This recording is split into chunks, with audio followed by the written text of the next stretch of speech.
Bienvenue sur En Vrai, le podcast signé Coca où l'on aborde des sujets dont tout le monde parle, ou pas encore, et où chacune partage sa vérité, parce qu'on est persuadé d'une seule chose, il n'y a pas de vérité absolue. Oh, je suis tellement excité, pardon. Ça y est, on l'a refait. Bonjour. Bonjour tout le monde et bienvenue dans ce nouvel épisode d'En Vrai. Aujourd'hui, on plonge dans un sujet qui peut donner autant de sueur froide que de précieux fous rires, l'humour en entreprise. Car oui, l'humour ne se limite pas aux blagues à la machine à café, c'est désormais un outil stratégique de communication et parfois un vrai levier de vente et de fidélisation. Attention, mal dosé, il peut être aussi percutant que casse-gueule. Ensemble, nous allons explorer comment l'humour peut transformer une relation client, renforcer une image de marque ou encore booster l'engagement des équipes. On verra aussi où sont les limites, s'il y en a, et comment éviter de faire un faux pas qui pourrait se retourner contre vous. Bref, un programme riche et on l'espère un peu drôle pour vous aussi. Pour discuter de ce sujet, on l'espère passionnant, nous avons le plaisir d'accueillir 3 experts autour de la table. Bertrand Tapie. Bonjour. Aka Loutre-à-Plume, tu fais aussi partie de l'ADN de la marque Coca. Dis-nous-en un peu plus, c'est quoi le secret pour garder cet humour de loutre sans en faire trop ? Je dirais qu'il faut un peu de naïveté, très peu d'amour-propre, et puis quand même un salaire pour le faire de façon professionnelle. Voilà. Pourquoi Loutre-à-Plume ? Parce que quand je suis arrivé chez Coca il y a environ 15 ans, Pascal aimait beaucoup donner on avait tous des pseudos avec Loutre A, maintenant il y a le Q qui s'est un peu glissé dedans. Et puis comme j'écrivais... On a déjà dérapé. Okay. Et comme j'écrivais, il m'a dit « Oh, tu seras à la Loutre à plume ». Voilà. Ah, c'est ce genre de plume. Ouais, c'est un peu le même genre de baptême quand tu commences le foot, puis t'es au vestiaire, et puis tu sais que quoi que tu fasses, le moindre faux pas, ça va être ton nom que tu vas porter pendant 20 ans. Oui, c'est vrai. Ouais. Navré. Ouais. Je vous dirai pas mon nom à UFC Étoile Bonvillard. Ok, il y aura plume. Avec nous également Benjamin Decoster, humoriste vaudois, ancien pro de la communication reconverti dans le stand-up. Qu'est-ce qui t'a fait passer du PowerPoint au punchline ? Il y a des similitudes quand même. Moi, je viens de la communication commerciale et donc la recherche de la phrase efficace, la phrase qui marche, la recherche d'un référentiel commun, ça c'est des choses qu'on a et dans la communication et dans les blagues. Et donc c'est pour ça que je pratique ces 2 activités. Je fais encore un peu de com, de rédaction surtout, aussi parce qu'il y a une demande de la part des marques et des agences d'avoir de la rédaction. De leur PowerPoint. Ouais, exactement. Non, mais d'avoir des rédactions un peu marrantes et tout ça, un peu le boulot que fait Bertrand ici, ou que faisait Bertrand chez Coca. J'ai cru comprendre que tu bossais plus beaucoup. Mais voilà, donc il y a des similitudes dans ces domaines, ouais. Super. Et avec nous enfin, Sébastien Cortési, CEO de Joker Comedy, producteur. Tu gères la carrière d'humoristes et aussi toute leur campagne. C'est quoi la recette pour vendre l'humour en Suisse ? Il n'y en a pas. C'est mon problème, c'est pour ça qu'on est nombreux dans mon bureau. Non, il n'y a pas de bonne recette, il faut travailler au cas par cas avec chaque personne et essayer de comprendre quelles sont leurs forces, leurs faiblesses. Finalement, comme pour n'importe quelle chose qu'on doit essayer de défendre dans la vie. Super. C'est plus drôle les réponses, s'il vous plaît, quand même, la prochaine fois. Mais est-ce que vous connaissez la blague ? Très bien. Moi, je paye les factures, je suis pas le marrant de la bande. On va commencer du coup avec les premières questions. On est parti pour à peu près 1 heure. Bertrand, on commence par toi du coup. Est-ce que toutes les entreprises peuvent se permettre d'utiliser l'humour ? Alors, moi, j'ai tendance à penser que oui. Parce que finalement, l'humour, c'est quelque part toujours la recherche du dénominateur commun. À mon avis, la bonne blague, c'est celle qui rassure les gens sur des convictions, des visions qu'ils peuvent avoir du monde. Et pour celles et ceux dont c'est pas le cas, se dire « Ah ouais, en fait, c'est comme ça qu'il comprend les choses ». Ce qui est vachement plus enrichissant humainement que des débats qu'on peut voir à la télé où les gens ont surtout une seule peur, c'est de devoir changer d'avis au fur et à mesure de l'émission. Donc, je trouve intéressant que des sujets a priori graves ou sérieux comme, je sais pas, on va ratisser large, le 3e pilier ou même la maladie, ça peut être des sujets humoristiques. Après, il y a quand même une pondération avec la souffrance des gens qui est en lien avec l'activité. Le jour où Terre des Hommes dit « Ouais, mais bon !» Là, je me dirais c'est quand même un autogol. J'aimerais que tu finisses cette blague, s'il te plaît. Je n'ai pas bien compris l'exemple, du coup, pour l'instant. Non, c'est vrai, vraiment. Ouais. Donc, Terre des Hommes dirait quoi, par exemple ? Ouais, mais bon, finalement, une bonne diète. Ouais. Voilà. Il y a des gens qui payent pour avoir ça. Ouais, exactement. Ouais. De rien. C'est à vous de répondre aux questions. D'accord, c'est vrai. Et donc, du coup, à tous les domaines, même des domaines qui sont peut-être un peu plus sérieux, comme, je sais pas, la santé, la finance, Ouais, alors moi, j'ai travaillé au CHUV pendant à peu près une dizaine d'années dans la com, et je trouve justement que les bonnes, je précise dans la com, parce qu'il faudrait pas que médecin à fasse plume, voilà. le fameux. Faudrait pas que quelqu'un se coupe ou bien fasse un AVC dans la pièce, je serais bien mal barré. Mais en fait, il y a quelque chose de très universel dans l'approche de la maladie, même de la mort parfois. Et puis, on sait que les professionnels qui côtoient ça très régulièrement ont quand même souvent un sens de l'humour très prononcé, qui peut paraître même des fois trash, parce qu'il y a ce côté décompression. Pour moi, ça contribue à cette notion de dénominateur commun. Je pense que si je donne 50 centimes chaque fois que je vais dire ce terme-là, vous allez être très riche. Mais il y a vraiment un truc de « Ah, ok, à la fois, je comprends comment... Toi qui travailles dans ce milieu-là, de quoi tu as besoin, quelle est ta réalité, et au même temps, je comprends le message que tu essaies de me faire passer. Et puis, il y a moins de... Du coup, l'aspect moralisateur ou l'aspect très vertical qu'on peut trouver dans certaines structures, il est remplacé par on est tous dans le même bateau. Et ce bateau, il est bourré d'illogisme, bourré de complexité administrative, etc., qui viennent, eux, justement, rendre les choses des fois trop complexes. Vous diriez qu'on cherche un peu le dénominateur commun, finalement Dénominateur commun, ouais. Super. Du coup, on peut quand même, une marque, elle peut rester genre sérieuse et crédible en utilisant l'humour. Oui, je trouve qu'il n'y a rien de plus ridicule qu'une marque qui essaie d'être sérieuse quoi qu'il arrive.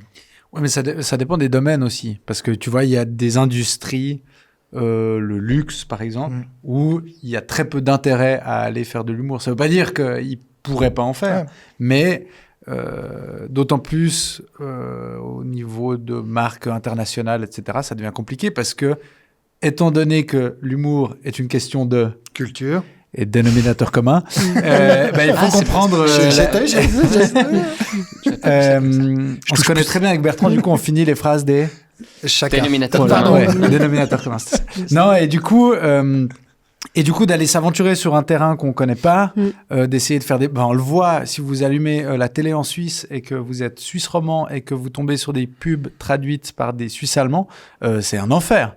Et c'est toujours ces questions-là aussi de se risquer des fois à aller faire de l'humour sur des terrains où on sait qu'on n'a peut-être pas les codes, etc. Je pense à des grandes marques. Il faut lever la main. En fait, il a raison. Par contre, je reviens, la question de départ, c'est est-ce que je pense que tout le monde pourrait en faire ? Oui, après, il y a des entreprises qui font le choix de ne pas le faire. Et puis ça, c'est quand même un truc où, tout d'un coup, ils sont bien embêtés. Des fois, si on reparle du luxe, c'est quand ils veulent s'adresser aux jeunes, par exemple. Parce qu'il y a le côté, pour les attraper, quand tu as des références et des acteurs ou des actrices de cinéma qui ont 20 ou 30 ans de plus que leur public cible, il faut trouver un autre truc. Puis c'est là qu'arrive, alors à ce moment-là, un autre microcosme, c'est celui des créateurs de contenu sur le web, qui, eux, peuvent se permettre de parler de la marque, incarner la marque, mais en ayant un côté plus décalé, enfin un côté non affilié. Parce qu'il y a cette transparence dans les réseaux sociaux que tu ne trouves pas dans la com classique. C'est vraiment, ça donne une image différente. Simplement, si on regarde Nespresso, par exemple, c'était une marque qui était très guindée, très dans le luxe, etc. Et grâce à leur pub What Else et compagnie, ils ont aussi démocratisé le produit, ils ont touché un public différent. Donc je pense qu'effectivement, les Dolce Gabbana, Prada et compagnie font peu d'humour parce que c'est ciblé à un public qui n'est pas réceptif à ça. Puis ça dégraderait un peu l'image de la marque de le faire parce que c'est leur biais de communication. C'est clair qu'on ne dégage pas la même chose quand on fait des blagues quand on n'en fait pas. La question que ça soulève, c'est est-ce que les riches ont de l'humour ? Oui, je sais pas. Oui, parce que parfois ils engagent des saltimbanques humoristes pour qu'on rit d'eux et se gausser du petit peuple. Ouais, mais s'ils avaient vraiment de l'humour, ils n'auraient pas besoin d'acheter des humoristes pour écrire des blagues. C'est un métier. Fort heureusement pour nous, c'est un métier. C'est vrai. Ouais, parce qu'ils ont trop d'amour-propre. Ou qu'ils n'arrivent pas à trouver le dénominateur commun un peu de leur richesse.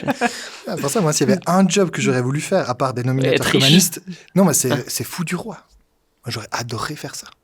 Bienvenue dans le job d'humoriste. C'est un peu. C'est ça. Non, mais il n'y a pas de roi. À l'époque, quand même, faut du roi, tu peux quand même un peu risquer ta vie, non ? Ouais, mais. Parlons oligarchie maintenant. Avec notre premier invité, Elon Musk, qu'on peut applaudir. Non, on va pas la faire. C'est raciste de faire l'accent américain ?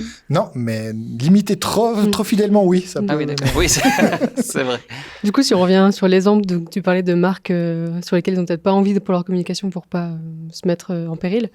Vous avez des exemples d'échecs ou de justement grandes réussites liées à des campagnes humoristiques ?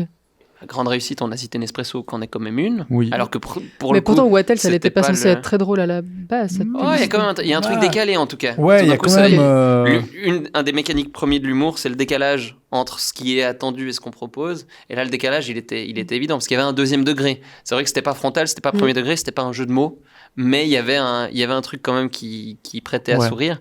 Et puis, on réfléchissait avant à des exemples. Il n'y a pas tant d'exemples d'immenses bad buzz. Il y en a un avec Gad Elmaleh il y a quelques années où il a fait une pub pour LCL. Mais je crois que justement, le problème, c'est que c'était pas drôle. Parce qu'une pub qui est drôle, ça veut dire qu'elle est réussie, ça veut dire que ça marche. Des vrais bad buzz. Bon, et puis c'était aussi une question de contexte autour. C'est-à-dire que lui était à Monaco. Et puis, il avait cette image d'évadé fiscal. Enfin, du coup, faire la pub d'une banque. Enfin, il me semble qu'il y avait... C'était pas drôle du tout. Non, mais Surtout, il n'y aussi, avait pas de gag, évidemment. il n'y avait même pas de tentative de gag. Ouais, C'était vraiment c'est vrai. c'était un faux sketch. Je pense que le bad buzz, c'est quand tu prends la même vidéo 20 ans après. Et puis là, puis là C'est quoi les pubs pour Chiquita qui ont mal vieilli, par exemple? Chiquita, beaucoup de trucs, il y avait hein. des fois même des noms de produits qui étaient complexes, quoi. Et Mais puis- le pire, c'est qu'à l'époque, On aimerait c'était quatre pas, exemples c'était tout de pas suite. censé. À l'époque, c'était même pas censé être de l'humour. C'était une pub pour. Enfin, voilà, il y avait un slogan raciste, un logo. Enfin, Uncle Ben, c'est tout ça. C'était juste un logo. À l'époque, c'était juste un logo. Puis aujourd'hui, c'est problématique. Donc, Quand il y on avait- le revoit. il y a cette vidéo qui est sortie il y a pas longtemps. Les réseaux sociaux, pour ça, c'est assez chouette. Ils ressortent des fois des vieux trucs que tu n'aurais jamais vu autrement. C'était du nasi goreng déshydraté, enfin à refaire au micro-ondes. C'était une pub allemande. Et en fait, à chaque fois qu'ils avalaient, tu l'as vu? Non. À chaque fois qu'ils prenaient une bouchée du produit, ils avaient les yeux qui devenaient bridés. Oh, ouais. Oui, j'ai vu ça. Et ça devenait. Je vois pas ce qui est choquant. Mm. Je comprends pas. Non, Il évidemment. faut vraiment mais qu'on ait il y a- une jauge pour De deuxième degré. Pour le... C'était du deuxième degré, si jamais. Je vois ce qui est choquant dans l'affaire. C'est comme le prof qui avait pris du nasi goreng Ah ouais, non, mais à ça, ouais, ça, Auschwitz. c'est encore Oui. autre chose, ça. Ouais. Ça, en termes de c'était- bad buzz, mais il avait pas l'intention de se faire de la publicité. Mais... Non. Ouais, je crois qu'Elon Musk, il est reparti, il veut plus venir. Ouais. Mais les je réfléchissais à des campagnes de pub marrantes qui ont bien marché. Il y avait à l'époque les campagnes, c'était Macintosh qui avait fait ça avec Mac et PC, qui Ah étaient oui. incarnés par deux personnages. Et ça montrait, alors c'était surtout pour vanner Microsoft, les PC, mais ils avaient quand même un peu d'autodérision et on voyait qu'ils avaient du recul aussi sur eux-mêmes, qui est quelque chose, par exemple, qu'Apple referait plus du tout aujourd'hui, parce qu'ils sont maintenant dans cette image très premium et tout ça. Mais à l'époque, c'était assez réussi. Je trouvais qu'il y avait des bonnes vannes et puis ça montrait aussi du recul sur eux-mêmes et puis sur le marché dans lequel ils étaient, quoi. Mais c'est vrai que sur le marché du luxe, il y a peu de tentatives parce qu'on risquerait vite de tomber faux, je pense. Parce que le principe vrai. du luxe, c'est pas de chercher le dénominateur commun. En fait, C'est vrai. tu dois être C'est exceptionnel. J'ai hein, pas dans pensé ce à produit. cette vision Ah, du. non, mais c'est C'est important. intéressant. Bien joué. Je vous en prie. 50 centimes. Pour essayer de peut-être mieux comprendre et puis que les gens comprennent un peu mieux de quoi on parle, pour vous, c'est quoi la différence entre un humour naturel et puis un humour forcé dans une stratégie de marque? Bah, typiquement, moi, si du jour au lendemain, Dior venait à faire des blagues, ça me paraîtrait forcé. Et si du jour au lendemain, Coca se mettait à faire des textes de présentation de produits très corpo, ça me semblerait forcé. En fait, il y a quelque chose en lien avec l'alignement. Et puis l'alignement, en fait, on peut le bouger, ça prend du temps. Puis on peut le bouger petit à petit. C'est-à-dire que, on parlait d'Apple avant, si Apple faisait aujourd'hui les pubs qu'il faisait il y a 10 ans d'un coup, ça serait bizarre. Mais je pense qu'on peut quand même, on a un territoire assez large pour évoluer quand on est une marque, si on a bien posé son univers de com. Mais si tout d'un coup, il y a des revirements et puis qu'on ne comprend pas, puis que ça ne s'intègre pas dans une stratégie globale, je pense que ça paraîtra forcé. Que ce soit de l'humour ou une autre caractéristique de communication. Avec ce facteur bête, je prends toujours le même truc. Moi aussi, je vais donner 50 centimes à chaque fois. Est-ce que c'est drôle ou est-ce que ça l'est pas? Et en fait, les campagnes de communication ratées où on a voulu que ça soit drôle, etc., mais c'est quand c'est fait par des gens pas drôles, en fait. Quand des gens qui sont... Parce que c'est un métier, l'humour, mine de rien. Et ça demande de l'expérience, il y a des mécaniques, etc. Et quand des gens essayent de faire des gags alors qu'ils sont pas faits pour ça, c'est là qu'on rate le coche, parce que je suis sûr que Prada, demain, pourrait engager un humoriste et tout d'un coup faire une campagne très réussie alors que c'est pas leur créneau. Mais c'est soit quand on a la même chose quand on envoie des humoristes dans des événements privés, ce qui peut faire que ça marche pas, c'est si tout d'un coup on ne comprend pas de quoi on parle, et pire, si on comprend pas à qui on s'adresse. Donc c'est toujours ça, ça veut dire qu'on va soit manquer la cible, soit pas trouver le gag. Donc en gros, on en revient toujours à la même question, est-ce que c'est drôle ou est-ce que ça l'est pas? N'importe quelle marque, si c'est marrant, la campagne, elle sera réussie. Du coup, c'est difficile de savoir si on n'est pas drôle ou si on est drôle. Je crois que, chez Coca, en tout cas, moi qui ai fait les mots du jour pendant, 12, 13 ans, je sais très bien que j'ai écrit des trucs qui feront pas rire. Si on mettait 100 personnes dans la salle, il y en a peut-être 2 qui se marrent beaucoup trop fort. Comment vont tes parents d'ailleurs? C'est ça, je pensais exactement ça. Et puis 98 qui s'en foutront complètement, puis peut-être une personne qui trouvera le jeu de mots complètement idiot, puis une qui dira que tu sais même pas compter jusqu'à 100 correctement, vu qu'on arrive à 101 personnes avec mon calcul. Mais quand j'écris mes trucs, je me réfléchis pas à faire rire le maximum de gens. Je me dis, je trouve ça marrant. C'était hyper spontané. Et puis, c'était aussi à une période où il y a 12-13 ans, il y avait beaucoup moins de monde qui lisait les mots du jour, il y avait beaucoup moins de monde dans la communauté. Puis du coup, il y a une espèce de contrat qui se fait que quand tu arrives chez Coca, tu auras ce ton-là, avec ces blagues-là, puis on te l'impose pas. Maintenant, c'est un peu différent parce que c'est 1 million de personnes potentiellement qui arrivent sur Coca.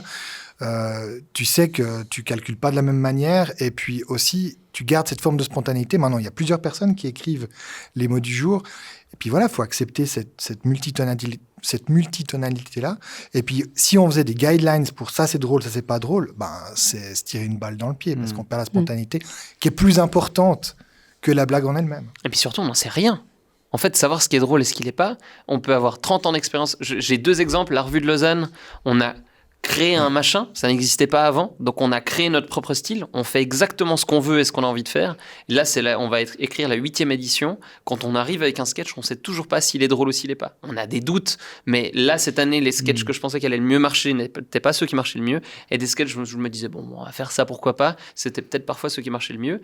Un autre exemple aussi, c'est Joseph Gorgoni qui fait le rôle de Marie-Thérèse Porchet. Il a plus de 30 ans de métier dans l'humour. Marie-Thérèse Porchet a plus de 30 ans. Quand il crée un nouveau spectacle, il ne sait toujours pas dire ce qui va bien marcher, ce qui va moins bien marcher. C'est tellement, ça dépend de tellement de facteurs qu'il n'y a pas de clé. Ouais, puis il y a les goûts personnels. Moi, je sais qu'il y a des blagues que j'adore qui marchent pas de ouf, mais je les garde parce que je les aime bien. Plaisir, ouais. Et puis, il y en a que j'aime pas trop et qui marchent très bien. Et puis, c'est toujours un peu une science aussi inexacte, suivant le lieu où on est, le contexte. Tellement de facteurs. La réception par écrit, c'est pas la même que devant un public où c'est très immédiat. Mais tu demandais est-ce que c'est facile de savoir si c'est drôle ou pas. À l'avance, pas. Et puis aujourd'hui, j'ai l'impression que c'est de plus en plus facile de savoir si on n'est pas drôle, ouais, parce qu'il y a, il y a des espaces commentaires. Qui se proposent de le dire, effectivement. Il y a des. Et puis quand on est devant une salle, la sanction elle est assez immédiate, quoi. Alors ça veut pas dire que ça sera jamais drôle, parce qu'il y a moyen de rendre des blagues drôles à force de modifier des choses. Mais nous avec la revue, il y a des gags qu'on adorait qui marchent pas du tout. Et puis on doit se résigner, quoi. Après, ça dépend aussi des attentes du public. C'est vrai que dans le cas de Coca, ce qui a été une des grandes forces de Coca au début, j'imagine, c'est qu'on s'attend pas à ce qu'un site de vente tout d'un coup vienne faire des gags. On se dit c'est marrant, c'est original, et du coup le curseur est pas du tout le même. Je pense que ce qui a changé en 10 ans, c'est que maintenant Coca a cette image de truc marrant, donc ça veut dire que quand on va lire un truc sur Coca, que si c'est pas marrant, on va le juger, on va dire normalement ce que tu fais c'est marrant, là ça l'est pas. Et c'est pareil dans un rôle, quand t'es sur scène, si t'es animateur d'une soirée ou si t'es humoriste et que tu animes un événement, c'est pas du tout les mêmes attentes. Parce que du coup, un animateur, il peut arriver faire la blague la plus naze de tous les temps. Les gens vont déjà être surpris et vont apprécier l'effort et vont le souligner. Alors que de nouveau, quand tu as une étiquette d'humoriste, on te pardonne beaucoup moins de choses. Moi, j'étais dans mon spectacle et je me suis mis à vendre des produits. Et les gens étaient surpris. Et du coup, ils ont trouvé les produits super. Ce shampoing qui crée des pellicules est formidable. Vraiment. Merci encore. Mais c'est ça, c'est la logique, c'est l'attente du public, puis l'attente aussi de l'entité qui envoie la blague, que ce soit un humoriste, une humoriste, ou une entreprise, ou un animateur, une animatrice, peu importe. En fait, si c'est important pour toi que les gens rient à ta blague, ça va tellement te conditionner par rapport à Coca, où nous, on sait que personne nous attend là, on revendique pas du tout ça, nous, on revendique la spontanéité, que les gens rient ou rient pas, tu sais que toi, tu étais aligné par rapport à ce que tu ressentais au moment. Après, il y a des codes à respecter, faut aller quand même respecter les gens, parce que Coca, sur 1 million de personnes, on touche à peu près toutes les réalités possibles et imaginables. Donc, on sait qu'on pourrait tomber dans le piège de la consensualité et trop chercher le dénominateur commun. Oh, Mais du coup, c'est un risque qu'on prend et qu'on assume d'avoir cette spontanéité-là, quitte à des fois on dise, voilà, c'est des blagues de vieux beaufs ou des choses comme ça, et puis que les gens nous charrient, parce que ça fait partie de notre identité. Si on est spontané, on est en paix avec ça. Est-ce que vous avez fait la blague comme blague de vieux beauf? Non, mais on peut plus la faire maintenant, vu que tu l'as déposée. Et ouais, voilà. Je pense qu'on peut négocier les droits de cette blague si vous l'utilisez partout. Vu les réactions autour de cette table, je suis pas sûr qu'on ait besoin de Je négocier. la prends si t'arrives à trouver encore un truc avec Digitech. On a encore un Parce moment. C'est tout le monde là, c'est trop facile. Du coup, depuis tout à l'heure, on parle de communauté, Je suis sur Digitech. C'est vraiment, ouais. Je suis sur Digitech. Est-ce que l'humour peut, du coup, renforcer l'effet d'une communauté ou d'un public? Et puis, est-ce que vous aussi, quand vous faites vos spectacles, vous avez besoin... Il a trouvé quelque chose avec Digitech, je pense. Pardon. Vous avez besoin justement d'avoir cette communauté, vous adapter à cette communauté, entre guillemets, pour lui faire plaisir ou pour essayer de la satisfaire? Non, question suivante. Mais oui, je pense que l'humour peut renforcer une communauté. En fait, l'humour est de nouveau tous les choix un peu forts. C'est-à-dire que on est dans une époque où j'ai l'impression que les marques ont très peur de déplaire. Et donc, on arrive vers des choix très consensuels, etc. C'est aussi, à mon avis, ce qui permet à des marques comme Coca de se démarquer tout d'un coup, c'est qu'on fait le pari de la spontanéité. Avec le fait que on assume que peut-être ça va braquer des gens et qu'ils ne voudront pas venir chez nous, qu'ils vont préférer aller chez les sites concurrents pour lesquels j'ai toujours pas trouvé de jeu de mots. Je cherche encore avec Digitech, je fais semblant d'écouter, mais vas-y, continue. Mais donc je pense que en fait, dès qu'on fait un choix fort, on peut fédérer une communauté de gens là autour et à l'inverse, aussi écarter toute une frange de clients potentiels. Après, moi, dans un spectacle, j'ai pas forcément besoin de parler directement aux gens qui sont là et de m'adapter à eux si on parle de mon spectacle. Par contre, une partie de mon travail, c'est d'aller faire des blagues dans des événements privés. Et là, c'est 100% d'adaptation. C'est-à-dire que c'est une conférence sur un thème un peu technique et on dira chiant. Et il faut faire des blagues à la fin de 3 heures de discussion sérieuse. Et donc là, forcément, moi, je vais m'adapter aux gens qui sont là sur scène. Qu'est-ce qu'ils ont dit ? Qu'est-ce qu'ils ont raconté? Et surtout aux gens qui sont dans la salle. C'est qui ces gens, etc. Et en fait, c'est beaucoup plus facile d'être pertinent parce qu'on a tous vu le même truc. Okay. Donc après... dénominateur commun un peu. Dénominateur commun. Je voulais le laisser l'occasion de le dire. Non, mais il est sur Digitech, donc on se relaye pour l'instant. Je touche plus quand c'est vous qui le dites. Oui, c'est bien. Je crois qu'on mélange, mais c'est souvent le cas aussi, 2 métiers. C'est pas la même chose un métier de communicant ou un métier d'humoriste. Une des différences entre les deux... c'est le dénominateur non commun. C'est justement le fait que dans un humoriste, il a un style. C'est comme un peintre, finalement. Un peintre ou un illustrateur, c'est pas la même chose. Ça peut être la même chose. Non, c'est pas la même... Bref, on s'est compris. Dans l'idée, un humoriste, il a un style qui est à lui. Arrête de jouer avec il ça, définit... déjà. Ouais, mais je l'ai enlevé parce qu'il faisait du bruit là, parce que je jouais aussi dessus quand il était là. Bon, mais merci papa. Voilà. Il y a eu 2 décès. Un humoriste, il a son propre style, il a sa patte. Et c'est toujours ce que j'explique aux clients à longueur de journée, c'est engager Thomas Wiesel en lui disant « Mais fais pas trop de blagues sur l'entreprise, faut que tu sois gentil. » Engage pas Thomas Wiesel, en fait. Alors, si tu veux engager quelqu'un pour faire de la communication, faut engager une boîte de com. Après, cette boîte de com peut consulter des humoristes pour avoir des blagues, mais c'est vraiment 2 rôles très différents, 2 jobs différents et 2 approches différentes. Ouais. Puis là, on dit communicant comme si c'était une grande entité un peu malléable, mais il y a énormément de métiers différents aussi. Si tu fais de la stratégie, si tu fais juste de la production de contenu, si tu es sur les réseaux sociaux, si tu fais plutôt du marketing digital ou des choses comme ça, c'est clair qu'il n'y a pas la place dans ta profession, dans tes compétences pour se dire « Ah, si là, je faisais une petite blague, non, tu peux pas ». Il y a juste des moments où c'est plus de l'ingénierie quasiment. Là, on parle vraiment de la frange qui est celle qui soit détermine le brand, soit l'identité de la marque et puis le ton avec lequel elle s'adresse à son public, enfin son public cible, ou ses clients. Et puis il y a celles et ceux qui doivent après exécuter ces lignes-là, parce qu'il y a des documents qui s'appellent les tone of voice, qui sont des manuels qui règlent la manière dont une entreprise s'adresse, s'exprime à différents publics. Puis là, c'est à ce moment-là que ça se joue. Et souvent, pour l'avoir fait dans 2 ou 3 entreprises, dont quelques-unes internationales, ce qui est assez rigolo, c'est de voir l'importance que ça a de faire un document qui peut être compris par tout le monde. Et puis, si on recentre ça sur l'humour, je pense que ça me paraît difficile, voire même impossible d'imaginer un document qui partage et fait comprendre les codes d'une certaine forme d'humour, parce que tout humour a son unicité, d'une certaine manière, il n'y a pas que des dénominateurs communs, Ouais, c'était un peu gratuit, celle-là. Ouais, j'allais dire. Surtout, tu te mais contredis il y a- totalement, c'est- ça me va pas lui. Il n'y a pas un document qui va pouvoir permettre ça. Donc, dans l'entreprise, c'est un peu plus compliqué. Mais C'est du ce que coup, je veux dire. J'ai pas tout compris, mais ça avait l'air Il y a- intelligent. Bah, y a tu plein de pourras mots. réécouter le podcast Ok. en vitesse 0,8. Ah oui. Non, ça allait pas trop vite. C'est vrai, je C'est sais juste pas. nous qui sommes bêtes. Non, parce que la com, c'est plein de métiers différents. Oui, non mais oui, j'ai compris. Dès qu'ils peuvent rigoler ou pas. Oui, Puis après, en fonction de ça, il y a des documents qui existent. Oui. Puis à mon avis, ces documents, Oui. ils ne règlent pas toujours le problème. c'est vrai. C'est une illusion de dire Ah non, on mais veut bien être sûr. drôle. Maintenant, Oui, du coup, oui, je bien sûr. réalise que j'avais compris la première fois, du coup. Mais tu vois. C'était Non, bien.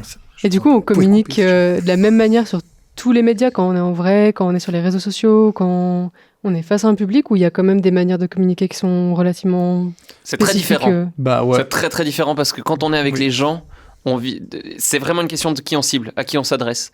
Quand on fait si par exemple Blaise Bersinger avait une émission extraordinaire qui s'appelait Ça joue, dont Benjamin était l'un des auteurs. Cette émission-là, tout d'un coup, on va s'adresser à des gens qui sont derrière leur télévision un samedi à 20h. C'est pas du tout notre public cible. Du tout. Enfin, c'est un public très intéressant pour nous, mais c'est pas le public cible de Blaise, de base. C'est pas le public qui le suit déjà. On peut pas s'adresser à eux de la même façon que à des gens qui sont venus nous voir en spectacle. De même, si on fait un événement pour une entreprise, les gens face à nous à ce moment-là ne sont pas les mêmes que ceux qui ont payé un billet pour nous voir. De même, si c'est un spectacle gratuit ou si c'est un spectacle payant, les blagues vont pas être reçues de la même façon des gens. Les gens, c'est pas le même engagement s'ils ont payé 30 balles un billet, s'ils ont payé 60 balles un billet, ou s'ils sont venus le voir gratuitement, qu'ils t'aiment bien ou pas.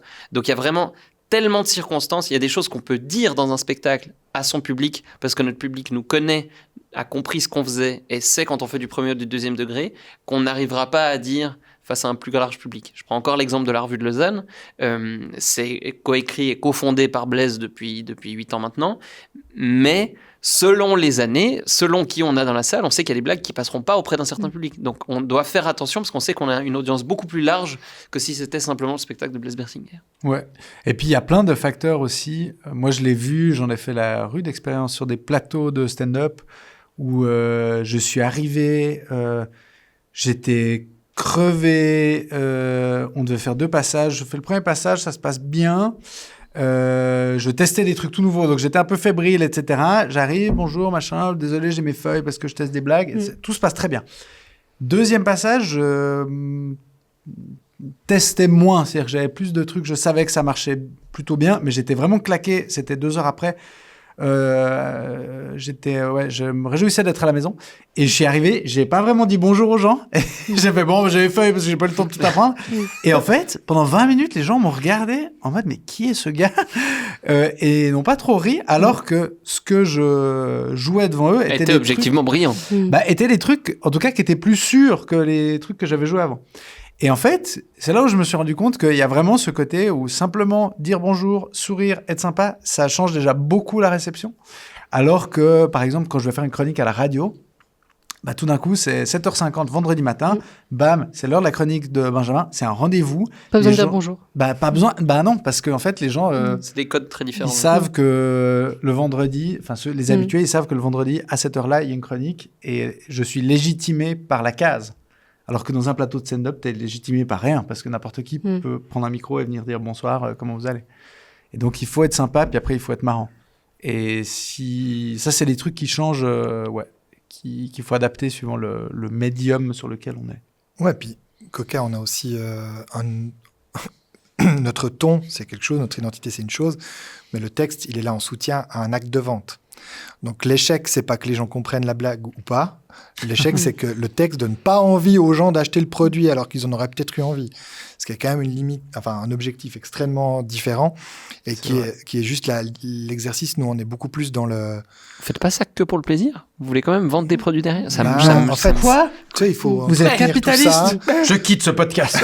Il faut entretenir tout ça, il faut payer vos cachets extrêmement gras. Parce que Vendez beaucoup de choses, vous êtes les 2 premiers qui aient demandé un cachet pour venir. J'allais dire, je savais pas qu'on était payé. Ouais. Faudrait demander à mon Bah, producteur. non, Autour de la table. Voilà. On voulait vous poser cette fameuse question, peut-on rire de tout, mais on va pas le Je faire. requitte ce podcast. Mais non, mais en vrai, elle est Du coup, on l'a juste intéressante. reformulé. On l'a juste Elle est reformulé. intéressante, la question. Quelles sont les limites à ne pas franchir? Ce qui est presque la même. Je me suis toujours demandé si les gens qui posaient cette question étaient les gens qui, par défaut, étaient les plus convaincus qu'il y avait une limite. Ouais, je sais pas. Ouais, c'est vrai que J'adore Mais je pense répondre à pas. une question par une autre question. Ouais, c'est ça. Est-ce que vous êtes plutôt avez Israël ou Palestine? prévu d'aller au restaurant ce week-end?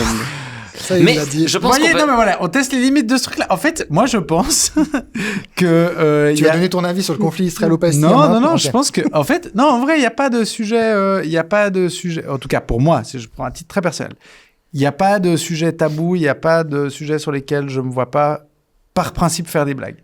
Après, il y a des sujets que moi, je ne trouverais pas intéressant de traiter avec humour, à titre personnel. Mais ça ne veut pas dire que ça me fait peur, ça ne veut pas dire que je pense que c'est un tabou, etc.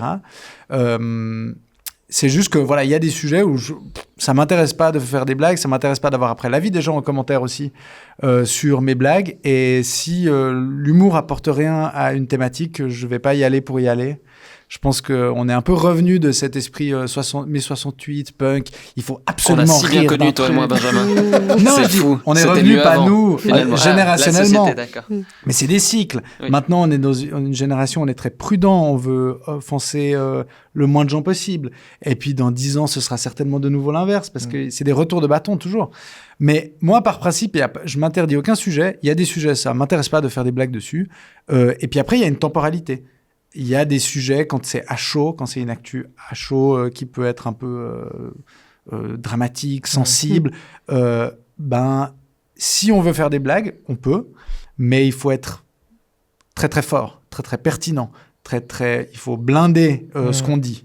Et puis à l'inverse, 6 mois après, quand la tension est un peu redescendue, on peut faire des blagues peut-être un peu plus faciles sur certaines actus. Mais voilà, pour moi, on peut rire de tout. Ouais.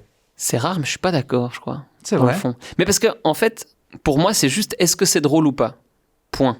Est-ce que ça va Et ramener du la pognon? question, mais en fait, ce qui est intéressant, c'est que cette question-là, on y a répondu avec toutes tes questions précédentes. Dans le sens où ça dépend à qui tu fais les blagues, ça dépend comment tu les fais, ça dépend sur quel médium tu les fais, ça dépend qu'est-ce que tu communiques, ça dépend donc qu'est-ce que tu penses dans le fond, etc. Si demain je fais une blague raciste et que ce que je communique, c'est que je suis raciste, c'est raté. Ou alors c'est que les gens vont me juger et vont pas apprécier pour ça. Ça veut pas dire que le gag, je pouvais pas le faire comme ça. Ah, parce que C'est t'es pas juste- raciste. J'ai dit si. Ah Ça ouais. ouvre les deux possibilités. Je ne suis pas raciste. Je vous promets. J'ai moi-même un ami. C'est pas la question. C'est pas la question. Oh non. Bah oui. J'ai Non, mais un c'est dealer. ça. Mais en fait, là, par exemple, je pense que vous, chez vous, vous vous rendez compte que je suis pas réellement raciste et que c'est un gag. Mais si vous avez un doute, une ambiguïté sur le sujet, Ouais. c'est là que tout d'un coup on rit plus. Mais c'est pas est-ce que c'est ok de faire ce gag ou pas. C'est est-ce que c'est drôle ou pas. Si c'est pas drôle, c'est raté. Point. Nous, notre job, c'est d'être drôle. Ça veut dire que parfois, on essaye de l'être, on vise mal et on se trompe. On peut faire des erreurs. On a le droit de faire des erreurs. Mais la question, dans le top 2 des questions qu'on nous pose, c'est est-ce que c'était mieux avant? Est-ce qu'on peut rire de tout? Est-ce qu'on peut plus rire de tout qu'avant, etc. Je pense qu'il y a des humoristes aujourd'hui, c'est là-dessus, en fait, je crois que je suis pas 100% d'accord avec toi, je suis d'accord avec la majorité. C'est que aujourd'hui, on peut faire des gags. Il y a une personnalité qui meurt aujourd'hui, c'est tragique. Il y a des gens qui sont blessés. Dans 5 minutes, on peut faire des blagues là-dessus. Mais allez pas faire ces blagues sur un médium qui peut toucher sa famille. Soyez respectueux, en fait. C'est juste une question de ça. Quand on s'adresse à des gens, vous pouvez pas tenir des propos dégradants sur des gens, enfin auprès de gens à qui ça pourrait blesser. Il y a une différence entre le privé et le public. Il y a une différence justement si tout d'un coup on va jouer dans une cave pour des entrepreneurs. Et ça permet des sujets différents que si tout d'un coup on s'adresse à 1000 personnes sorties de la mixité. Tu peux etc. faire une blague à 1000 personnes une fois. Je crois que tu Oui, parlais je crois que j'ai c'est très ça. peur. C'est ça. Quelle À est cette condition que cave tu trouves avec les entrepreneurs Moi, il y a- La BCV loue souvent des caves pour leurs entrepreneurs, si jamais. pour leur complot Mhm. mondial. Ils ont qu'à venir au QG. On a des salles de séance pour faire des soirées, Ça etc. y est, On Et peut faire de la Laurent pub. Sacam. Le pavillon Naftul, si jamais. N'hésitez pas à Moi, privatiser le pour lieu. revenir à la question de base, moi, une phrase que j'aime bien, c'est, je sais pas qui l'a dit. On peut rire de tout, mais pas avec n'importe Non, qui. c'est l'humour, c'est l'ultime arme du désespoir. Moi, j'aime bien cette phrase parce que pour en revenir à C'est pas la politesse du désespoir aussi. Ouais, Le moi, mot, alors, moi j'ai peut-être la version trumpienne. Ok. et moi, Si tu j'aime dois bien. mettre un mot avant le mot Tesla, tu mettrais quoi? Un mot de 4 lettres ou un truc comme ça. Dénominateur. Ah non, d'accord, ça va. Et je pense que, pour revenir sur l'image de l'enterrement, je pense que moi, je serais plutôt du genre à faire une blague à l'enterrement, Oui. mais pas de rire des gens qui sont en train d'enterrer Oui. quelqu'un. Voilà. Oui. Après, pour ce qui concerne Coca, l'enjeu est quand même particulier parce qu'on a cette spontanéité-là et en même temps, vu qu'on a cet ADN et ce terme communauté qui est très fort, une communauté par défaut, c'est des gens d'horizons divers, de régions diverses, avec des réalités sociales diverses qui vivent ensemble quelque chose, qui se mettent ensemble pour vivre un projet finalement plus une grand. sorte de... Dénominateur commun. Voilà. Et les plus chouettes actions de Coca, c'est celles qui vont justement dans ce sens-là. C'est les actions caritatives, c'est même des actions comme Picasso, par exemple, qui est devenu mousquetaire on tour maintenant. C'est vrai que vous prenez 40% de commission sur les actions caritatives, c'est vraiment scandaleux. J'ai lu ça l'autre jour. Pardon, c'est pas le débat du moment, Mais il n'a pas contredit. Fake news. Puis du coup, on a un enjeu qui est un peu différent parce faut pas être hypocrite, il y a un acte d'achat qui est voulu derrière. Par contre, si les gens gobent ou pas, considèrent que c'est du bullshit tout notre truc communautaire, tant pis, ils viendront juste pour faire une bonne offre, une bonne affaire, et ils n'auront pas l'impression de contribuer à quelque chose de plus grand qu'eux. So what, c'est pas grave. Par contre, quand les gens viennent, trouvent notre blague un peu cucu, rigolent dans un coin et cliquent, voilà, c'est des gens qui sont très alignés avec ce qu'on avait envie dès le départ. Et tant mieux, c'est ce qu'on essaie. Justement, pour garder cette ligne-là le plus longtemps possible, c'est la spontanéité. Et comme maintenant on est 230, puis qu'on n'est plus 12, il faut accepter que la spontanéité, ça peut être des visages différents, des tons différents et des blagues différentes. Tout à l'heure, Sébastien disait on a le droit de faire des erreurs, mais du coup, ça peut aussi entraîner, je sais pas, des bad buzz ou des quand même, mauvaises choses. Comment on fait pour podcast, il y a déjà 3 trucs qui peuvent ruiner vos carrières respectives. Je savais tout ce qu'on a fait qui pouvait ruiner nos carrières. C'est l'avantage de ne pas avoir de carrière, c'est qu'on risque pas grand-chose. On n'a pas dit d'horreur, là, aujourd'hui, merci. Non, je sais pas. Bon, on réécoutera, puis on verra après. S'il manque des bouts, c'est que oui. Tout d'un coup, il manque un bout de la table, qu'il y a un truc qui est tombé. Quand Bertrand a fait l'accent chinois pendant 10 minutes, on a dû couper. Mais c'est très... Benjamin a beaucoup ri pour la postérité. Non, on a le droit à l'erreur. En fait, après, il y a une question de... C'est pas qu'est-ce qu'on dit, c'est qu'est-ce qu'on pense, le problème. Et il y a eu des gens, en Suisse romande notamment, qui se sont fait poursuivre de manière publique, mais pas de manière pénale, pour justement des blagues, des propos tenus. Le problème, c'est pas les blagues. Le problème, c'est qu'aujourd'hui, c'est pas OK. Et ça, tant mieux, c'est pas OK d'être raciste, c'est pas OK d'être homophobe, c'est pas OK d'être fermé d'esprit sur plein de sujets. Mais c'est la même chose qu'on soit politique, chef d'entreprise, gestionnaire RH, secrétaire ou humoriste. Le problème, c'est... Mais un chef d'entreprise peut faire une erreur une fois dans sa gestion RH, un humoriste peut faire une erreur dans une blague. Le problème, c'est quand tout d'un coup, et si on reprend l'affaire la plus connue des 15 dernières années, à la limite c'est l'affaire Dieudonné, le problème, ça n'a pas été qu'il fasse des blagues, limite, voire antisémites. Le problème, c'est quand tout d'un coup le public a réalisé que derrière, il y avait potentiellement... Je ne vais pas me positionner là-dessus, mais potentiellement une personnalité qui est antisémite.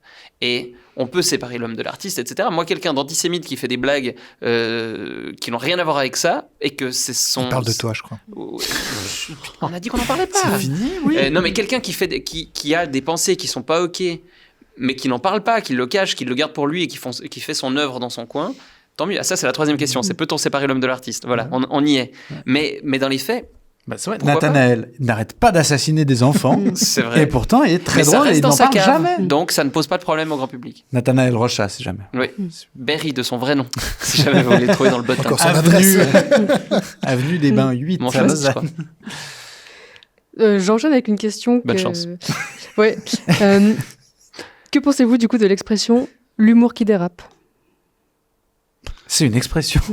Alors c'est génial. Je vais citer un très grand penseur de nos temps qui s'appelle Joseph Gorgoni, qui a dit plusieurs choses dont une si bonne viande, mais c'est pas ça que je vais citer. Je vais citer dans une interview, il a dit l'humour devient trop sérieux. Et ce qu'il voulait dire par là, c'est pas que les humoristes sont trop sérieux, c'est qu'on prend trop l'humour au sérieux. L'humour, c'est des blagues. Point. Voilà. Donc l'humour dérape, ça veut dire quoi ? Ça veut dire faire une erreur. Mais moi, à titre personnel, je trouve regrettable les humoristes qui oublient de faire des gags pour faire passer un avis. Je trouve toujours ça dommage parce que je me dis, c'est pas ce pourquoi on t'a engagé, c'est pas ce pourquoi t'es là et c'est pas forcément ce pourquoi le public a choisi de te suivre. C'est autre chose de profiter d'une communauté pour faire passer un message, etc. Mais d'en oublier d'être drôle, je trouve dommage. C'est comme si un politicien commençait à faire des blagues et on oubliait d'avoir un message politique. Enfin, ça colle pas. Mais parallèlement, de nouveau, on a ce droit à l'erreur qui fait que oui, on peut déraper, mais la question c'est est-ce qu'on a fait un dérapage parce que dans le feu de l'action, on a dit une blague qui n'était pas OK ? Ça, on en a peut-être dit aujourd'hui, c'est pas impossible, je te rejoins là-dessus. Ou est-ce que c'est quelqu'un qui révèle quelque chose qu'il a voulu cacher, tout comme un politicien révélerait qu'en fait, au fond de lui, il pense que, Oui. etc. Et puis, il y a quand même ce truc avec l'idée de dérapage, c'est que moi, j'ai rarement eu des problèmes avec mes blagues, 2-3 fois, mais des trucs très anodins, c'est-à-dire c'est 1 ou 2 personnes qui viennent écrire en privé, etc. Et dans les récentes affaires d'humoristes qui ont été épinglés avec des gros bad buzz, on parlait de Dieudonné, il y a Claudine Gabarbet, qui avait eu aussi des problèmes avec des blagues qu'elle avait faites. Moi, j'observe toujours un double phénomène, c'est-à-dire qu'il y a la production humoristique qui est visiblement ratée puisque des gens n'ont pas trouvé ça drôle et s'offusquent, et puis voilà. Et puis, il y a un espèce de retour de feu, et la personne qui a merdé, au lieu de dire, oui, il est peut-être possible que j'ai merdé, généralement, elle va se radicaliser de l'autre côté en disant, ah, mais on me censure, etc. Et en fait, tout le monde se monte les blancs en neige, quoi. Et je pense que ça sert personne. C'est-à-dire qu'après, on a des contre-dérapages parce qu'on veut aller plus loin pour montrer, ah, mais je vais refaire une blague sur le fait qu'ils sont offensés, etc. Et ça se monte en épingle. Moi, quand on m'a écrit pour typiquement des blagues, on m'a dit, ah, ça, j'ai trouvé très limite, etc. La dernière fois, c'était à la fin du Paléo. J'écrivais des chroniques pour Blick, volontairement, un petit peu en étant un peu dans la provoque. Et le dernier jour, quelqu'un a tagué Blick dans une publication et moi-même en disant qu'il y avait un titre de chronique qui n'était pas OK. Et moi, c'était le dimanche de Paléo. C'est une semaine où je dors très peu et j'écris beaucoup et pas toujours le temps de relire et d'avoir du recul. J'ai écrit à cette personne, je te réponds demain parce que là, je suis pas en état de... Enfin, je suis trop crevé, je dois écrire mon papier du jour. Effectivement, tu m'as répondu le lendemain. Merci encore. Non, mais alors que j'étais tout à fait tenté de faire une blague à ce monsieur en message privé, alors que c'était déjà quelqu'un qui était offensé. Et du coup, j'ai dit, on en discute volontiers demain, merci beaucoup pour ton message. Désolé si quelque chose t'a heurté, c'est a priori pas le but, mais on regarde tout ça en détail demain. Et on a pu le faire à tête reposée et ça s'est très bien passé. C'était un truc qui était mal compris. Moi, je suis pas non plus partisan de forcément devoir s'excuser à chaque fois qu'on dit un truc un peu limite. Enfin, voilà. Faut oser des choses. C'est pas... On peut pas plaire à tout le monde, point. Si vous voulez plaire à tout le monde, il faut faire que des blagues consensuelles. Et il y a déjà beaucoup de gens qui se chargent de faire ça à notre place très bien. Donc en fait... Merci Bertrand. J'aime beaucoup l'ensemble de ta carrière.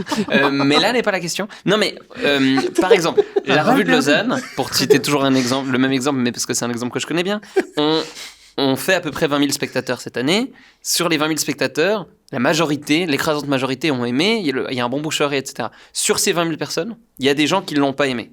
On le sait parce qu'en principe, ces gens-là nous écrivent. Donc, ils sont 3, mais ils n'ont pas aimé du tout.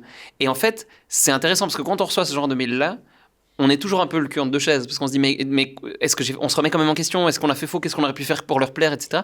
Puis en fait, il faut accepter que quand on a des partis pris, quand on essaye des choses, quand on prend des risques, il y a des gens à qui ça va pas plaire. Et en fait, c'est OK. Et c'est pour ça que les rares fois, mais ça arrive 1 fois par an ou 1 fois tous les 2 ans, où j'ai vraiment un client qui m'appelle en disant « Cet humoriste que j'ai engagé par votre biais a fait un truc qui est pas OK. » J'ai eu ça au mois de septembre, par exemple. Moi, mon premier truc que je dis à l'humoriste, c'est « Excuse-toi. » Non pas d'avoir fait la blague. Excuse-toi d'avoir blessé la personne. Parce que le problème, c'est pas est-ce que tu avais le droit de faire cette blague ou pas. Le problème, c'est pas que tu dois regretter d'avoir fait cette blague. Par contre, tu peux regretter le fait d'avoir blessé quelqu'un. Oui. Et je dis toujours, ne t'excuse pas d'avoir fait cette blague parce que tu as fait ton métier et tu l'as fait du mieux que tu pensais. Excuse-toi si t'as pas assez bien travaillé, si tu as fait ça à la va-vite, si tu as voulu être méchant, etc., etc. Mais dès le moment où tu as fait de ton mieux et que malgré ça, tu as fait même pas forcément une erreur, mais tu as fait quelque chose qui a pu blesser quelqu'un, ton rôle d'humain, c'est juste dire je voulais pas te blesser, si je t'ai blessé, je m'en excuse. Et c'est pas la faute du public d'avoir mal reçu un gag. C'est que ma foi, quand on fait des gags, il y a des gens qui vont le recevoir d'une façon et d'autres d'une autre façon. Et on peut pas gérer comment ils vont le recevoir. Si on revient à la thématique de l'humour en entreprise et dans la com d'entreprise, le côté au moment on peut pas plaire à tout le monde, ça arrivera moins ce genre de réflexion-là, parce qu'en amont de la publication de tes contenus, tu as réfléchi à ton public, à tes canaux, à ta tranche d'âge, si tu as bien fait ton travail en amont, en fait. Puis c'est quelque chose chez Coca qu'on faisait très peu quand on était 12. Puis maintenant qu'il y a des gens qui sont vraiment très bons là-dedans, et c'est bien pour ça peut-être que j'en fais plus beaucoup de communication pour Coca. C'est vrai professionnel. C'est que maintenant, il y a des outils qui font que, en fait, tu sais très bien quel message tu dois le dire, sur quel canal, à quel moment, à qui, etc. ChatGPT. Ça, c'est peut-être pour vous les prochains. Avec TikTok, là, tous ces trucs de jeunes. Vous utilisez les hashtags chez Coca ou pas? Je te laisse continuer. Facebook, tous ces trucs-là, les réseaux sociaux. C'est trop bien. Donc voilà, j'ai fini mon point, qu'il a magnifiquement ponctué de hashtag. Donc, mais c'est vrai, c'est ça, c'est que Hashtag en fait, dénominateur maintenant, commun. contrairement à un humoriste ou une humoriste qui va faire venir des gens, qui va essayer de rameuter le plus de monde dans la salle, et puis qui se dira après ça a plu ou ça a pas plu, mais j'ai fait mon travail.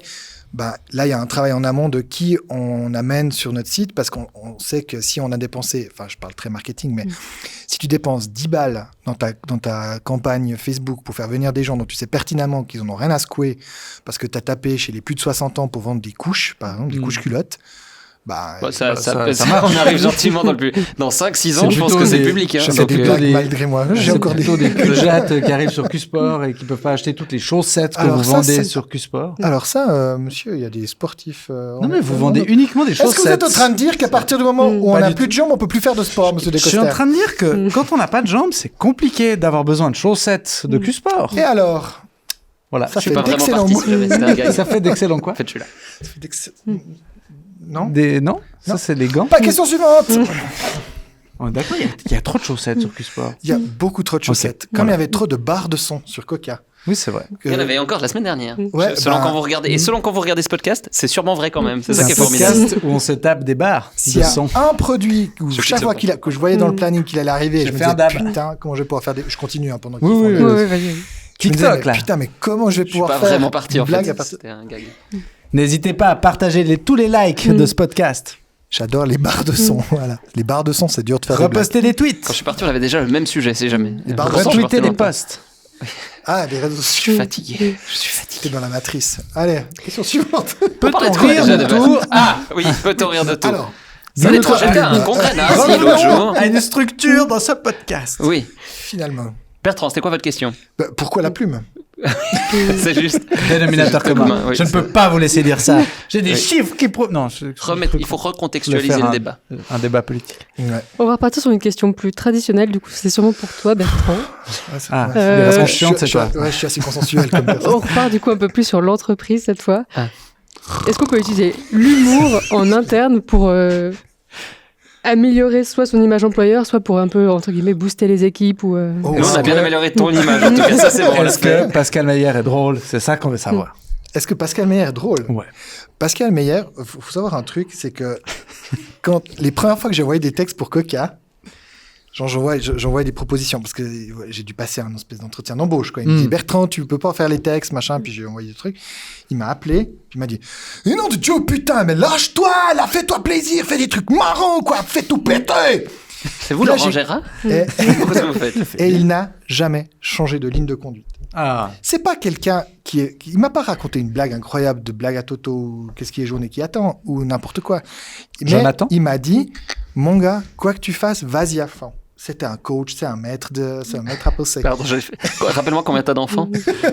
Deux, pourquoi, Ah, ça va, 2, ouais, non, ça va. pourquoi, Non, mais tout d'un coup, je me rappelais que t'en avais 4. pourquoi tu penses à Parce ça? que vas-y Il m'a à dit, fond. si tu vas à fond, depuis que t'as, genre, je veux des enfants, j'en Waouh. veux 12 enfants. C'est vrai, Il y a de la j'ai- coupe dans ce podcast ou pas? Ça, c'est un moment qu'on peut. Non, il n'y a pas de coupe. On me fait L'humour, type c'est qu'il y a pas avoir de coupe. l'humour, c'est Benjamin, avoir la faut qu'on trouve un autre référence. métier. Ouais. Non, mais du coup, en fait, c'est parce qu'il sait très bien que ça pourrait être plus. Il a senti qu'il aurait pu avoir plus. Puis je me suis lâché. Puis peut-être qu'un jour il y a eu trop, j'en sais rien. Mais Tu parles toujours du nom. Du coup, je comprends De plus le Pascal. côté. Pascal, oui. Très bien. Non, mais on parlait de l'humour à l'interne. l'humour à l'interne. Oui. Et Ouais. puis en fait, le but c'est pas pour Pascal, le but c'est pas de paraître drôle, mais c'est qu'ils comprennent que chez Coca, tu as une liberté, et une structure et une façon de gérer les projets que tu auras nulle part ailleurs. Puis ça c'est pour un employé potentiel bien plus attractif que en fait c'est blague à la machine à café. Et puis c'est là la force. Donc oui, je pense il est hyper marrant. Enfin, un jour, on racontera ce que j'ai dû faire 20 minutes, enfin 1 heure avant ce podcast. Vous Ah le oui. saurez bientôt. Je ne peux pas le dire parce que c'est encore secret. Mais ce job permet de vivre des moments assez cocasses et drôles et marrants. Mais c'est pas parce qu'on veut l'être. C'est parce que les projets qui nous excitent sont cocasses, marrants et fun. Ce qui est une grosse différence. Vous avez dû vous appeler Cocasse, en fait. Ça aurait été un Ah ouais, super nom de... cocasse. Je Cocasse. connais qu'il y a 4 enfants, du coup. Je crois qu'on a perdu le On a TDA perdu de la Sébastien, bande. ouais. Je suis en Digitech et les 4 enfants, là, ça Il est me... en train de répondre à 2 mails dans sa tête. Ouais. Compter des enfants. Et du coup, dans une boîte de production d'humoristes, on se doit d'être drôle aussi ou... Non. Non, surtout pas. Non. Il y a des. Enfin, oui, ça dépend. Notre responsable RH, très sympathique, Mais et pas drôle. hilarante au bureau. Elle est Il y très a, sympa. il y a des on rigole RH bien. chez Jokers. Il y en a une. Elle est bien. elle est C'est super. Violaine. Ouais. Ah Elle est oui. bien, Violaine. Elle fait les Elle est RH aussi. Oui. Je croyais qu'elle faisait que les factures. Non, c'est elle qui gère les crises RH. Ah, qu'on a. Bon, ça ok. arrive pas si souvent. Donc pour me plaindre de toi, j'appelle C'est la marque Violaine. employeur Jokers Production. On a des RH? Ouais, non. Elle gère les Mais c'est la crises. preuve qu'on en a Ah pas besoin. Ah, bah, C'est je la vais preuve l'appeler. qu'on en a pas besoin. C'est vrai. Non, On lui on a passe des le bonjour. humoristes. Mais même les humoristes, l'humour, c'est un métier sérieux. Très sérieux. On ne dirait pas comme ça. Mais vraiment, c'est très compliqué de faire des. Et quand on fait des semaines d'écriture pour la revue avec Blaise Bersinger et Benjamin ici présent, en fait, évidemment qu'il y a des moments où on rigole, mais quand on écrit un sketch, c'est 90% de sérieux et 10% de brainstorming où on rigole bien sur des blagues. Tous ces moments où on dit tire sur mon doigt, puis après on pète. Trop marrant. Ah, t'as déjà révélé la chute du sketch, Ah du coup, non. t'es bête. Non, mais voilà, c'est très sérieux. Et donc, c'est vrai que moi, dans mon job, 99,9% du temps, j'essaye pas d'être drôle et je veux pas l'être. Et 0,1% du temps, j'essaye d'être drôle et je le suis pas quand même. Donc, on n'a pas besoin d'être drôle pour faire ce métier. Au contraire, des fois, c'est mieux pour cadrer les humoristes, d'avoir des gens qui sont sérieux dans leur travail, finalement. Mais c'est beaucoup de travail. Que ça soit d'écrire des blagues ou de gérer la carrière d'un humoriste, c'est beaucoup de travail comme un autre film. Surtout si t'as pas de RH. les J'ai gens une personne n'ont- RH. Ah, elle pardon, mais j'ai est pas super. écouté Parce quoi. qu'il a pas prévenu les collègues qu'elle était responsable des RH. Mais C'est si. différent. Je savais pas. Salut Violaine. Tu la C'est- connais en plus. Non? Oui. Mais- Ah bah oui, bien sûr. Bien sûr que tu la connais. elle est sympa. C'est facile du coup de trouver le juste milieu entre jusqu'où on peut rire en entreprise, en interne. Comment on arrive à... Quand tu dois aller expliquer ta blague au RH, c'est qu'elle était pas réussie, quoi. Non, mais je sais pas. Moi, j'ai l'impression, après, j'ai assez peu eu de métier avec un 8-18 heures et machine à café et tout ça. Mais après, c'est des rapports humains, c'est sentir une sensibilité. Et puis, en fait, ça rejoint tout ce qu'on disait avant, c'est le contexte, c'est les gens avec qui on est. Quand on est avec Corinne à la machine à café, alors que c'est d'habitude de Corinne qu'on se moque quand on est avec les autres à la, Faut à pas la se machine moquer à de café. Corinne avec Corinne, c'est mieux pas. Bah C'est voilà. ça que tu veux dire. Donc non, mais évidemment que, enfin pour moi c'est du rapport interpersonnel. Après c'est vrai que quand on travaille entre humoristes, ben forcément que on va se vanner peut-être un peu plus fort que le commun des mortels. C'est-à-dire que si vous faites une séance d'écriture avec Wiesel, Bersinger, Marguet, Provenzano, je me souviens quand la première saison de Mauvaise Langue, c'était ça, talk show, late night show que Thomas Wiesel avait sur RTS1. Il y avait tous ces gens dans la même pièce. Quand on commence à se vanner, bah effectivement que ça part un peu fort. Et puis pour le commun des mortels qui bossent dans la comptabilité, ça peut paraître un peu violent. Mais c'est aussi, je pense, des manières qu'on a de communiquer dans ce métier. Je précise aussi que tu viens de parler de mâles blancs hétéros. Ouais. Et qu'on est 3 mâles blancs hétéros. Donc, peut-être. Qui vous dit que je faudrait suis élargir. hétéro? Bah, Qui vous ta dit que je photo suis de un mâle? mariage. Ok, bien joué. Bam. Je liar. quitte ce Qui podcast. c'est une femme Euh, Vous lui avez demandé si c'était une femme, la femme de Benjamin? Ah ouais, c'est vrai. Non. Peut-être. Non, ce que je veux dire par là, c'est que. On ne peut pas rire de mon mariage. Je pense qu'en entreprise, suivant la place que tu as aussi, tu vas pas te rendre compte que ta blague, elle était pas marrante Non, parce c'est que vrai. les gens vont pas venir te dire ta blague, c'était de la merde. Tu peux faire des blagues de patron. Et avoir ce rire de patron. Voilà. Donc, on est là. C'est important. J'ai envie de faire joker un peu sans vouloir faire de mauvais jeu de mots avec l'entreprise, mais c'est vrai que là, il faut faire attention. Hmm. Notamment. Mais on en revient au peut-on rire de tout, on en revient au fait qu'on peut pas rire de tout avec n'importe qui, qu'il faut faire attention au contexte, et qu'effectivement, la position dominante d'être le patron de quelqu'un est une position qui peut-être va pas permettre à la personne en face de nous dire qu'en fait ce qu'on fait n'est pas ok, ce qu'on dit n'est pas ok, etc. Et moi je suis pour la dissémination du pouvoir. Et je crois que d'ailleurs la hiérarchie un peu plus horizontale de Coca est quelque chose qui nous inspire beaucoup. Moi j'encourage beaucoup mes équipes à pas me considérer comme un patron, puis à me dire quand j'ai tort sur quelque chose, quand ils sont pas d'accord, etc. Et d'ailleurs ça doit marcher parce qu'ils se gênent pas pour le faire régulièrement. Donc ça va. Ouais, puis mine de rien, Coca, 230 personnes, moi à 43 ans, je suis pas dans les plus jeunes. Hein. Donc il y a aussi ça. Il y a aussi les codes sociaux, etc. Moi, quand mon fils a 14 ans. L'un des 4. Un des 4, avant que je lâche tout. Ah putain. Et puis, c'est aussi des générations qui ont eu 4 ans de Covid avec des interactions bizarres, des interactions, des façons de vivre les normes sociales cheloues. On a tous vécu à des moments différents des épisodes d'introspection sur qu'est-ce qu'on fait, pourquoi on est là, etc. On les a vécus à 40 ans, donc on avait peut-être d'autres outils pour se dépatouiller de ça. Mais quand tu as 10, 14 ou 16 ans, puis que maintenant, c'est des gens qui travaillent chez Coca, tu te dis, les codes sont pas les mêmes, les sensibilités sont pas les mêmes. On réfléchit beaucoup plus en profondeur sur l'implication d'une personne qui a fait cette blague. Ça veut dire qu'elle pense ça. Du coup, est-ce que je dois lui dire ou pas ? C'est vrai. Quand tu as proposé cette soirée de fin d'année dont le thème était l'Afrique, ce beau pays, les jeunes n'ont pas trop aimé chez Coca, j'ai entendu. C'est pour ça que t'écoutais pas. Non. Je voulais juste faire une petite blague. Non, mais je suis d'accord avec Sardou. Non, mais je suis très d'accord avec ce que tu dis. Pour Couleur 3, là, on écrit ils font des pools d'auteurs pour écrire des vidéos pour les réseaux sociaux. Et tout d'un coup, je me retrouve à écrire des blagues avec des humoristes qui sont plus proches de la vingtaine que de la trentaine. Parce que tu nous as tous vieillis en disant on avait 40 ans à l'époque, mais moi, j'ai pas 40 ans. Je vous ai vieilli. Et en fait, moi, il y a un ressort comique qui me fait beaucoup rire dans le privé, c'est d'aller beaucoup trop loin avec une blague un peu beauf et de faire après. Et blague de patron. Pas que dans le privé d'ailleurs, si je peux me permettre. Non, j'ai vu ton spectacle plusieurs fois. C'est pas Allez vrai. le voir, vous verrez que... Il n'y a pas de blague de beauf. Oui, c'est vrai. Non, il y en a. Mais allez le voir pour vous faire votre propre avis. C'est vrai. Mais non, moi, c'est un ressort comique qui me fait marrer. Quand on est entre humoristes blancs de 30 ans, ça nous fait rire. Et puis d'un coup, on se retrouve avec des humoristes plus jeunes. Et puis d'un coup, ils font, mais faut pas dire ça. Et ça, ça rajeunit pas, quoi. Mais c'est toujours, je trouve hyper intéressant tout d'un coup d'être confronté à d'autres manières de penser, etc. Et je pense que ça aide à faire des blagues aussi. Et si vous nous écoutez, vous, chez vous, arrêtez de dire faut pas dire ça. Dites, moi, j'aime pas qu'on dise ça. C'est vraiment, on peut appliquer à l'humour la même méthode qu'au brocoli, quoi. C'est pas parce que une personne trouve une blague non, mais moi, je me mets. C'est pas très drôle, les brocolis. Attends, finis parce que je vois, ça a l'air pas mal, mais. Non, mais nous, trentenaires. Non, les brocolis. Les brocolis. Occupe-toi de tes 16 enfants et fous-moi la paix.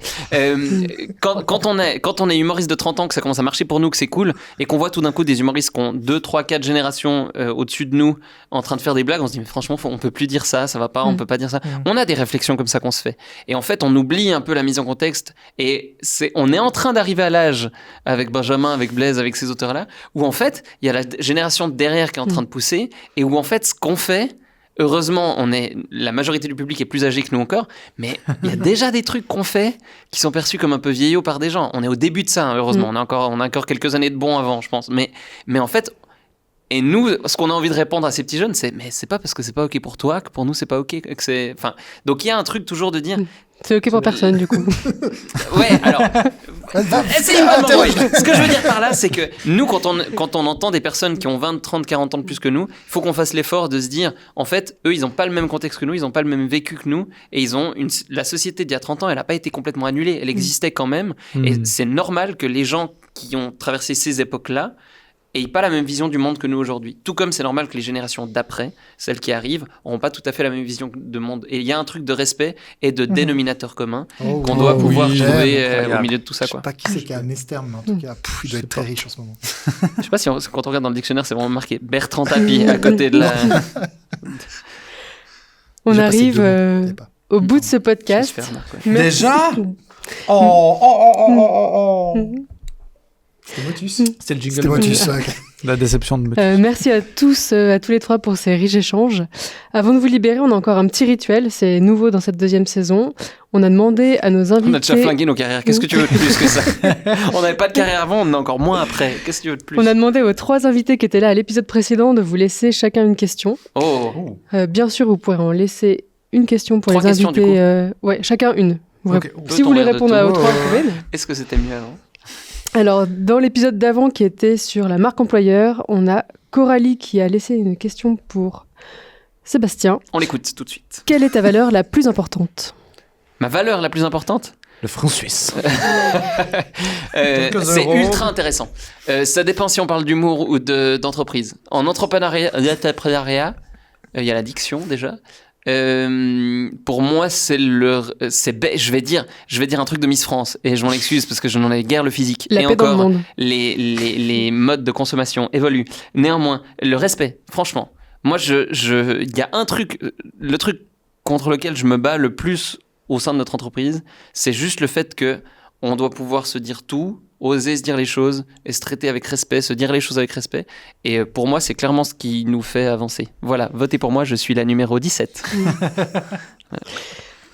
On a Gabriel qui a laissé une question pour Benjamin. Pourrais-tu envisager de passer une semaine de 4 jours ? Bien sûr. Commence déjà, tu veux passer de 2 à 4, t'es sûr ? C'est courageux. Non mais oui, alors moi, les salauds. Alors écoutez, je vais faire du name dropping pour me venger. Non, moi j'avais instauré la semaine de 4 jours l'année passée dans mon planning à moi. Cette année, malheureusement, depuis la rentrée, je fais plutôt des semaines de 8 jours. C'est pas possible. On accepte. À cause du pavillon Naftul et de Sébastien Cortési qui fait rien qu'à me donner du travail. Mais non, en vrai, généralement, je m'arrangeais. Maintenant, c'est plus tout à fait possible, mais je m'arrangeais pour le lundi matin et généralement l'après-midi, si le planning de la semaine le permettait, de ne rien foutre parce que je déteste les lundis. Je déteste les dimanches soirs et du coup maintenant j'adore les dimanches depuis que je fais rien le lundi. Mais voilà, c'est ce que j'avais. Précise, hein, c'est ce que j'avais essayé de mettre en place à la base. Bah oui, bah voilà, on fait rien qu'à me demander de venir me faire cancel sur vos podcasts. C'est bon. Mais non, généralement, ouais, la semaine de 4 jours, je pense que c'est mieux et je voyais que j'étais plus productif. Mais après, c'est pas toujours possible malheureusement quand on est indépendant. Il faut jongler et faire au mieux.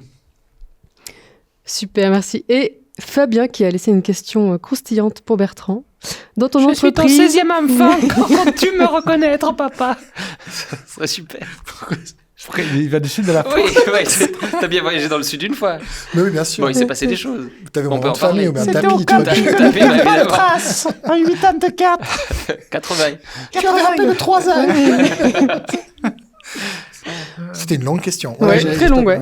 Dans ton entreprise, si tu devais changer quelque chose maintenant, ça serait quoi ? Nous, on a flingué nos carrières. Si tu peux dire Pascal Meyer, ça nous arrange. Comme ça, les 3, on est au chômage. Non, mon salaire. C'est vrai ? Ouais. Bon. T'es tu trop veux gagner payé. moins ? T'es trop payé. Ouais, j'ai juste répondu mon salaire. Après, vous interprétez ça comme vous C'est voulez. vrai ? Non, dans l'entreprise que j'aimerais changer...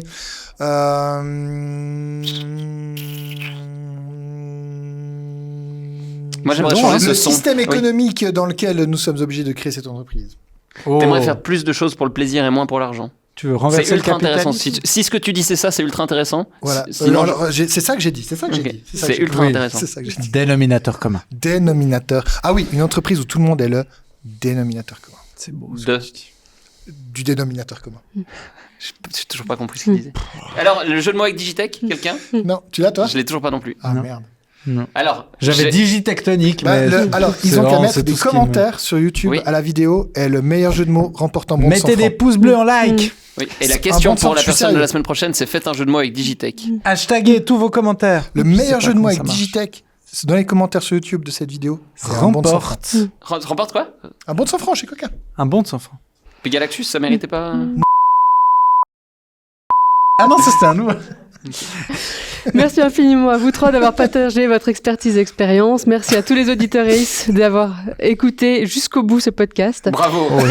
Bravo. Même nous, on n'a pas tenu 3 minutes, vraiment, sincèrement. Si cet épisode vous a inspiré, n'hésitez pas à le partager et à nous suivre pour ne rien manquer. On se retrouve très bientôt pour un nouvel épisode d'En Vrai. D'ici là, prenez soin de vous et comme toujours, osez poser des questions, explorer de nouvelles idées et pourquoi pas rêver un peu plus grand. Et si vous cherchez 2 personnes au chômage, Benjamin et moi, c'est à ma disposition. On n'a rien à Avec faire les plaisir. lundis après-midi. C'est ça. Allez, apéro. Allez, On a déjà vu 3 fois. bonne journée.